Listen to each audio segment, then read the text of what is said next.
Bismillahirrahmanirrahim. Assalamualaikum warahmatullahi wabarakatuh. Alhamdulillahirabbil alamin wassalatu wassalamu ala asyrofil anbiya'i wal mursalin wa ala alihi washabbihi ajmain amma ba'd. Terima kasih atas kesempatan yang diberikan kepada saya. Pada pagi hari ini saya akan mempresentasikan laporan kerja praktik saya selama magang di Kampus Merdeka, Pejuang Muda Kementerian Sosial Republik Indonesia.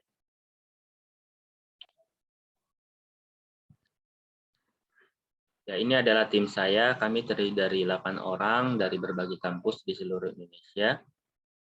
Dan kami ditempatkan di Kabupaten Landak, Kalimantan Barat. Sebelum kita berlanjut, saya akan menjelaskan sedikit terkait apa sih program Pejuang Muda Kementerian Sosial ini. Jadi, Pejuang Muda ini merupakan kerja praktik yang diwujudkan dalam bentuk magang Kampus Merdeka dari Kementerian Sosial. Jadi, program Kampus Merdeka yang berupa program Pejuang Muda ini digagas oleh Kemensos, namun juga menggait kementerian terkait untuk pelaksanaan program ini, yaitu Kementerian Pendidikan dan Kebudayaan dan juga Kementerian Agama. Jadi, mahasiswa-mahasiswa yang berasal dari dua kementerian ini dapat mendaftarkan diri di program Pejuang Muda Kampus Merdeka ini, yang nantinya kegiatan ini dapat dikonversi menjadi 20 SKS atau setara dengan 1 semester perkuliahan. Nah, program Pejuang Muda ini dirancang sebagai sebuah laboratorium sosial bagi mahasiswa dalam mengaplikasikan ilmu yang didapatkannya di perguruan tinggi, yang kemudian diaplikasikan secara nyata di masyarakat, sekaligus berkolaborasi dengan pemerintah daerah setempat, pemuka agama, tokoh agama, pemuka masyarakat, dan juga stakeholder penggerak sosial lainnya. Di Pejuang Muda ini, kami mendapatkan banyak sekali benefit berupa dukungan dana, yaitu dana operasional, transportasi, biaya proyek sosial, dan dana pertemuan. Di program Pejuang Muda ini kami terdiri dari 5.140 mahasiswa yang disebar di 514 kabupaten kota di seluruh Indonesia. Namun sebelum mendapatkan angka 5.140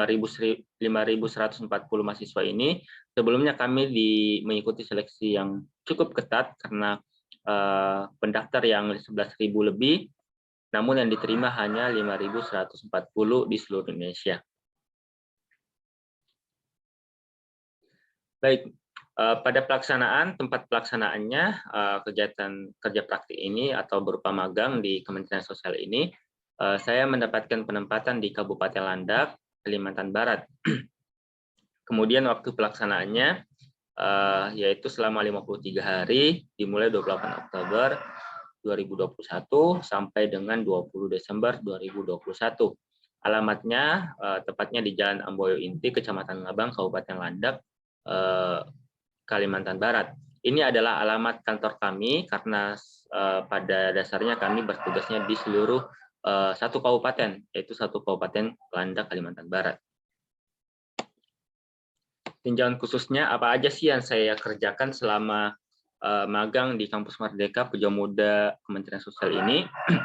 Jadi yang pertama kami mendapatkan data awal atau data DTKS dari Pusat Data dan Informasi Kesejahteraan Sosial Pusdatin Kesos, untuk kemudian melakukan kegiatan-kegiatan sebagai berikut. Yang pertama, kami meneliti baseline data DTKS yang diterima dari Pusdatin Kesos. Artinya kami mengecek apakah data ini padan capil atau tidak, kemudian apakah ada yang cacat, dan sebagainya. Terus kemudian yang kedua, kami melakukan koordinasi dengan pihak-pihak terkait antara lain pendamping teknis program Kesos, kemudian Dinas Sosial, dan aparat pemerintah setempat. Artinya setelah kami mendapatkan data ini, kami kemudian berkoordinasi dengan pemerintah daerah berupa Dinas Sosial dan para aparat kecamatan-kecamatan setempat, bahwa kami mendapatkan data ini dan kami mengkonfirmasi apakah benar data ini orangnya ini dan alamatnya di sini. Kemudian kami membuat rencana kegiatan yang meliputi pertama jenis kegiatannya, waktu pelaksanaan, pihak-pihak yang dilibatkan, hasil yang akan dicapai. Jadi sebelum kami terjun ke lapangan, data yang tadi kami terima dari Pusdatin kami bawa, kemudian kami berkoordinasi dengan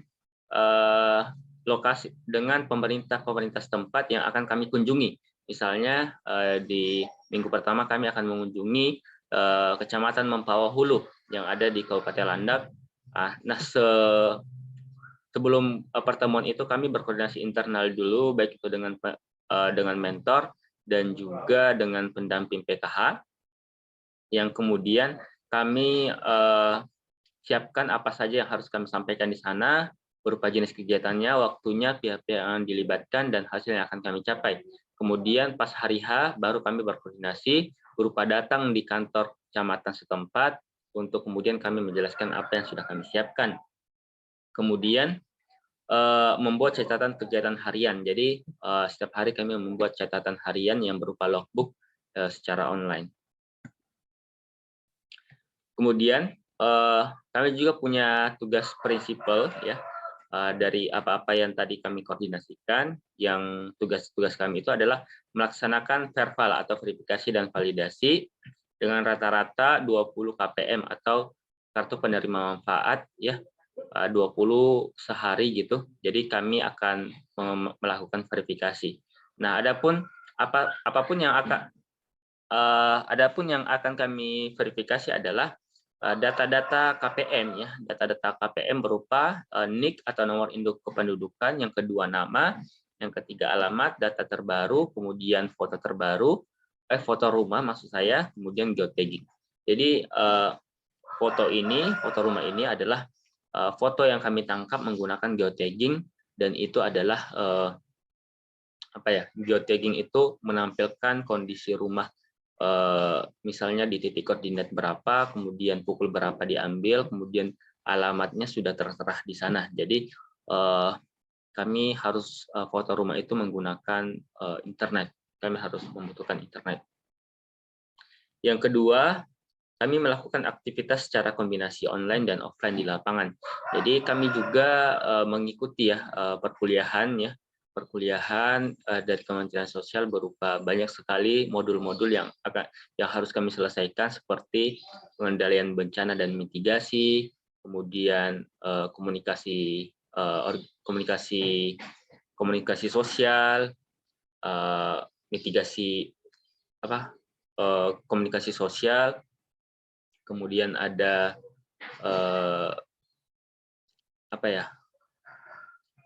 yaitu ada 4 modul ya, ada 4 modul yang harus kami selesaikan. Kemudian kami juga mengumpulkan tugasnya selama sebulan itu. Kami mengerjakan juga tugas secara online. Kemudian kami juga mendapatkan kegiatan-kegiatan secara offline, misalnya ketika mentor kami, mentor internal ya dari Kementerian Sosial berkunjung ke lapangan, kami juga mendapatkan materi gitu ya. Kemudian mengunggah seluruh data ke database yang disediakan. Jadi kami punya aplikasi sendiri yaitu Sagis, yang nanti Sagis itu merupakan kumpulan data-data yang kami sudah melakukan verval atau verifikasi dan validasi. Kemudian menyiapkan presentasi untuk pitching program yang paling potensial dilaksanakan berdasarkan penilaian masing-masing tim. Jadi selain kami melaksanakan verifikasi dan validasi data DTKS, kami juga melakukan program time-based project istilahnya. Jadi kami menggali potensi-potensi yang ada di daerah tersebut, daerah penempatan, yang kemudian kami buat dalam bentuk program pengembangan. Nah, bidang kerjanya apa aja ya? Jadi selama saya magang di Pejuang Muda Kementerian Sosial, kami kan ditempatkan di Kabupaten Landak ya, Kabupaten Landak, Kalimantan Barat. Jadi kami menerima data dari Pusdatin itu sebanyak 5 kecamatan. Jadi sebanyak 5 kecamatan, yaitu Kecamatan Mempawah Hulu, Air Besar, Kuala Behe, Benyuki Hulu, Mandor, dan Kecamatan Jelimpo. Nah, hasil kerjanya selama kami melaksanakan verval di sini kami melampirkan item-item atau butir-butir yang kami dapatkan. Misalnya secara keseluruhan kami mendapatkan 1.005 kpm selama 53 hari ini, 53 hari maksud saya. Kemudian adapun rinciannya, Kecamatan Mempawah Hulu kami mendapatkan 34 kpm, kemudian Air Besar 212 kpm, Kecamatan Kolabehe 143 kpm, Kecamatan Bunike Hulu 335 kpm, Kecamatan Mandor 137 kpm, Kecamatan Jelimpos 144 kpm. Nah, kendala selama kami bertugas di lapangan, ada beberapa kendala yang kami temukan dan kami rasakan. Yang pertama, medan atau jalan menuju ke rumah KPM itu tergolong sulit, karena di sana banyak rumah-rumah KPM yang berada di desa-desa terpencil yang ketika ingin dikunjungi harus melewati jalan yang terjang gitu ya, tanah merah gitu, tanah kuning, ada yang tanah merah, ada yang tanah kuning, kemudian kita harus melewati sungai, jembatan seperti itu, jadi tergolong sulit. Kemudian lokasi rumah KPM itu yang tidak tersedia jaringan internet, jadi banyak lokasi rumah KPM itu yang tergolong blind spot. Jadi ada yang data kami terima, meskipun di sana ada data rumah KPM, tapi pada kenyataannya di rumah KPM itu tidak ada jaringan internet, sehingga kami sulit seperti itu ya, sulit untuk memasukkan data penerima KPM ini, penerima manfaat ini, karena di aplikasi kami itu harus menggunakan jaringan internet, sehingga ketika tidak ada jaringan internet, kami tidak bisa menginput data-datanya. Kemudian yang ketiga, berapa yang tidak sedang di rumah pada saat kami tiba di rumah KPM. Jadi karena mereka tidak mendapatkan informasi mungkin dari pendamping PKH mereka yang ada di desa, sehingga mereka tidak tahu kalau kami hendak ke rumah mereka, sehingga mereka pergi ke ladang untuk bekerja gitu. Kemudian yang keempat, beberapa KPM yang tidak mengerti menggunakan bahasa Indonesia. Jadi di sana di daerah-daerah pelosok ya, daerah-daerah pelosok banyak warga yang belum terlalu mengerti dengan bahasa Indonesia, sehingga kami harus dibantu oleh pendamping atau yang mendampingi kami untuk diterjemahkan ke dalam bahasa setempat atau bahasa Dayak. Kemudian yang kelima, terdapat beberapa KPM yang kurang mengerti terkait regulasi dalam penerima PKH dan BPNT. Jadi banyak banyak warga di sana yang mereka tidak mengerti dengan regulasinya. Artinya ada yang berhak menerima bantuan dari pemerintah, tapi tidak mendapatkan, dan mereka tidak tahu cara mengajukannya. Dan beberapa orang yang mereka lihat misalnya sudah mampu tapi tetap menerima, mereka tidak tahu bagaimana cara menyanggah atau mengusul sanggah kepada pemerintah. Terus yang keenam, terdapat beberapa KPM yang tergolong sejahtera namun masih menerima PKH dan BPNT. Ini yang menjadi masalah juga di masyarakat setempat. Nah, adapun saran-sarannya, yang pertama melakukan penambahan infrastruktur terutama dalam hal jaringan internet. Yang kedua, melakukan sosialisasi kepada warga setempat terkait program PKH dan BPNT ini. PKH itu adalah program keluarga harapan, dan BPNT itu adalah bantuan pangan non tunai. Yang ketiga adalah melakukan pemutahiran data penerima manfaat PKH dan BPNT agar dapat dilakukan graduasi dan penambahan penerima manfaat PKH dan BPNT. Jadi biar lebih muktahir datanya, untuk segera dilakukan graduasi, atau yang sudah sejahtera dikeluarkan dan yang belum sejahtera atau belum menerima manfaat bisa dimasukkan gitu. Terus yang keempat, senantiasa melakukan koordinasi aktif dengan perangkat pemerintah setempat untuk segala kebijakan yang ada. Jadi agar nanti di lapangan itu tidak ada miskomunikasi antara pemerintah setempat dengan para pendamping PKH dan BPNT yang ada di lapangan, agar nanti tidak ada yang dirugikan seperti itu. Ya, demikian laporan presentasi dari kerja praktik saya di Magang Kampus Merdeka, Pejuang Muda, Kementerian Sosial Republik Indonesia. Terima kasih.